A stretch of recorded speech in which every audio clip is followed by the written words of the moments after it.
Draft Civil Proceedings and Magistrates Courts Fees Amendment Order 2025. I call the Minister to move the motion. Thank you, Sir Edward. It's a real pleasure to serve under your chairing. I beg to move that the committee has considered the Draft Civil Proceedings and Magistrates Courts Fee Amendment Order 2025. This draft instrument makes a technical amendment to 3 court and tribunal fees to ensure they can continue to be charged at their current level of His Majesty's Court and Tribunal services. This forms part of a wider set of amendments to 27 fees whose latest estimated costs have fallen below their current value. The 24 fees not included in this affirmative instrument will be reduced by a negative SI, which will be laid before Parliament shortly. No one will be required to pay a higher fee as a result of the changes made by this affirmative instrument. Rather, it simply changes the legislative power under which 3 fees in question are set without amending the amount charged to HMCTS users. The amendments will protect at least an estimated £3.5 billion in income a year to help ensure that the courts and tribunals remain efficiently and effectively resourced and reducing the overall cost to the taxpayer. A properly funded and functioning HMCTS is critical in upholding the Lord Chancellor's statutory duty to protect across access to justice. Fees act as an essential source of income for the funding of courts and tribunals, with over 300 fees charged for the variety of administrative and judicial services provided by HMCTS. In line with Her Majesty's Treasury's managing public money principles, most court fees are set to recover no more than the underlying estimate of what it costs HMCTS to run the corresponding service. Others are set deliberately below the cost of service to ensure access to justice is protected, such as proceedings concerning domestic abuse. A minority of HMCTS fees are set under what is known as the enhanced power via Section 180 of the Antisocial Behaviour, Crime and Policing Act 2014. Enhanced fees can lawfully over-recover their underpinning cost to cross-subsidise HMCTS services for which low or no fees are payable. Following a substantial review, Sir Edward, of my department's costing methodology in relation to court processes, the newly estimated costs of 27 fees were found to have fallen below previous estimates. The revised costing methodology is an improved, more nuanced model which relies on data sources which were not available to the previous methodology. The powers under which the 27 fees are currently set allow them to recover a maximum of their underlying cost. This means that the 27 fees must either be reduced to their estimated cost or kept as they are, but restated under the 2014 Act to become enhanced fees. In line with Treasury principles, it's prudent for the 2014 Act to be used sparingly in setting fees that over-recover their cost. The Department's position is therefore that the enhanced power should be reserved for fees that can generate substantial levels of income to cross-subsidise under-recovering parts of HMCTS, providing that doing so has a minimal impact on access to justice. This is why the majority of the 27 fees in question will be reduced in line with their newly estimated cost by an upcoming negative instrument, with only 3 enhanced by this affirmative instrument. I shall now refer to each of the 3 fees in turn with a view to explaining the service to which they are attached and why the Department deems it appropriate that each is enhanced for the purpose of cross-subsidisation.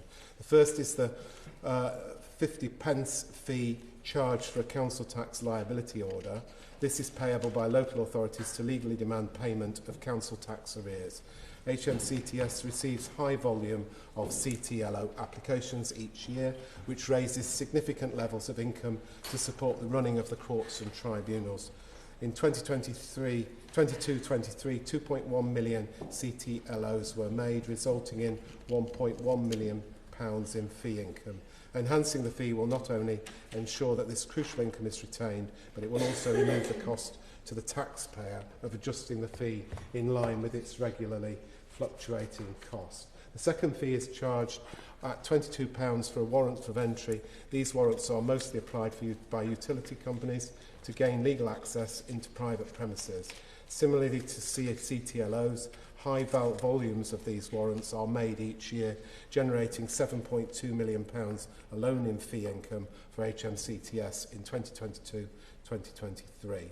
Reducing the fee to cost would place a significant pressure on the department at a particularly challenging financial time.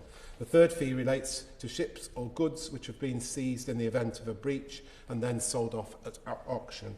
The Admiralty Court charges several fees which are payable upon sale of a vessel or goods, but the amount payable varies depending on the value of the ship. The fee relevant to this instrument is charged for ships valued over £100,000.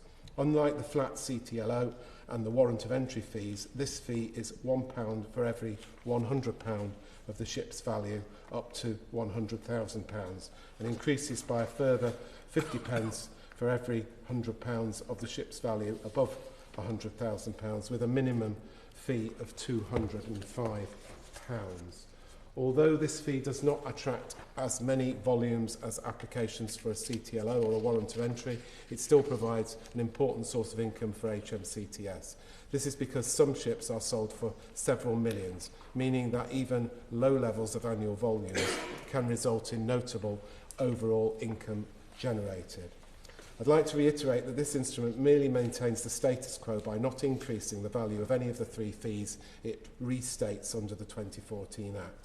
As a result, there is no anticipated impact on users of the courts and tribunals, specifically deriving from this instrument.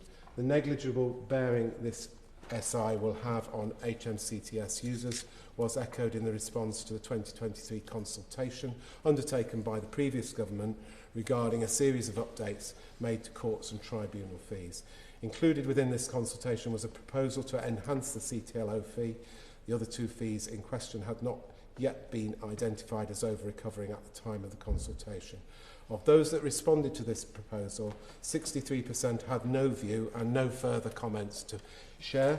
17% of correspondents agreed with the proposal, stating that enhancing the fee would not negatively impact users, given that its current value of 50 pence would be retained. The two respondents who disagreed, Sir Edward, had incorrectly assumed that the fee was being increased. I would like to reassure members that the number of variations between costs and fee values that are being corrected through the instrument and the accompanying negative SI is considered higher than usual.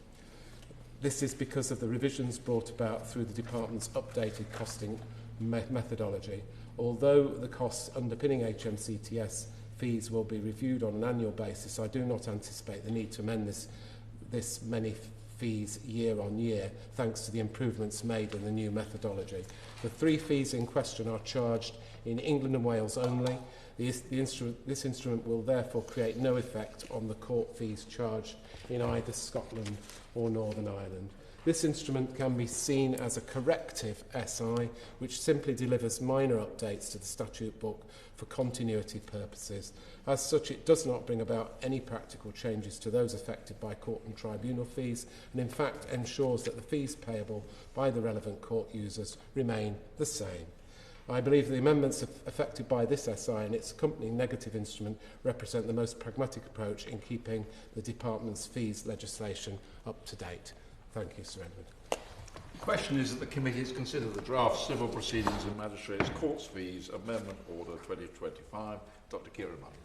Thank you, and it's a pleasure to serve under your chairmanship, and I appreciate the opportunity to speak to this statutory instrument which seeks to reform, as the Minister has set out, the setting of court fees in a number of areas. Currently, court fees set under Section 92 of the Courts Act 2003 may only recover costs at a reasonable predictive estimate of the cost of administration. These reforms to the process relate to three fees, as the Minister has explained. Firstly, fee 4.1 pertains to applications for council tax liability orders, which local authorities use to collect unpaid council tax. Secondly, fee 9.1 addresses applications for warrants of entry. These warrants, though most frequently used by utility companies to gain access for disconnections, also serve a crucial role in safeguarding vulnerable individuals. And finally, fee 11.2 of the Civil Proceedings Fees Order 2008 covers the cost of selling seized ships or goods valued over £100,000 through High Court auctions. These fees play an important role in financing the operations of HMCTS. For example, in 22-23, CTLO applications generated £1.1 million, while warrants of entry raised £7.2 million from approximately 327,000 applications. These reforms sit alongside a revised costing methodology introduced by the Ministry of Justice that offers a more detailed and accurate assessment of administrative costs. This change ensures that fees better reflect operational realities and provides a clearer basis for determining whether adjustments are necessary. While we broadly support this instrument, there are key areas where we would ask the Government to provide some further reassurances. As the Minister has emphasised, this instrument today does not change the fees value, but it does establish a framework for future increases above costs. It's essential that any future adjustments are subject to appropriate scrutiny and do not disproportionately impact court users, particularly those on lower incomes, which means that enhanced fees must not become a barrier to justice. Although these fees are relatively low in nominal terms, they apply to high volume processes and could affect a significant number of people. We'd ask that the Government commits to monitoring the impact of these fees to ensure that they do not deter individuals or businesses from seeking redress. In terms of the use of the potential future additional revenue, the Government has stated that this revenue would be reinvested in the justice system. We seek assurances today that these funds will be directly used to improve court efficiency, reduce delays and enhance digital infrastructure rather than being absorbed into broader departmental budgets. This is why I encourage the Government to establish a periodic review process to assess whether these fees continue to be appropriate. Given that costs fluctuate, regular reviews will ensure that fees remain fair and proportionate over time. We urge the Government to engage with stakeholders and commit to these regular reviews to ensure that court fees continue to serve their intended purpose without creating unintended barriers for court users. We'll support this instrument, but we'll remain vigilant in holding the Government accountable for its implementation. Would a comment, Minister? Thank you, Sir Edward, and I thank the opposition spokesman for his contribution. He is right that any further changes, future changes, should have proper scrutiny, such as we are giving scrutiny today. And the Government is always willing to commit to monitoring the impact of such changes as today, although we note that really these are decisions to maintain what is currently happening rather than bring about any change of charges. And all the funds will go directly into the justice system, as he rightly encourages to do so, and fees will always be kept under proper review. The question is that the committee has considered the draft Civil Proceedings and Magistrates Courts Fees Amendment Order 2025. As many of that opinion say aye. Aye. The contrary, no. I think the ayes have it. The ayes have it.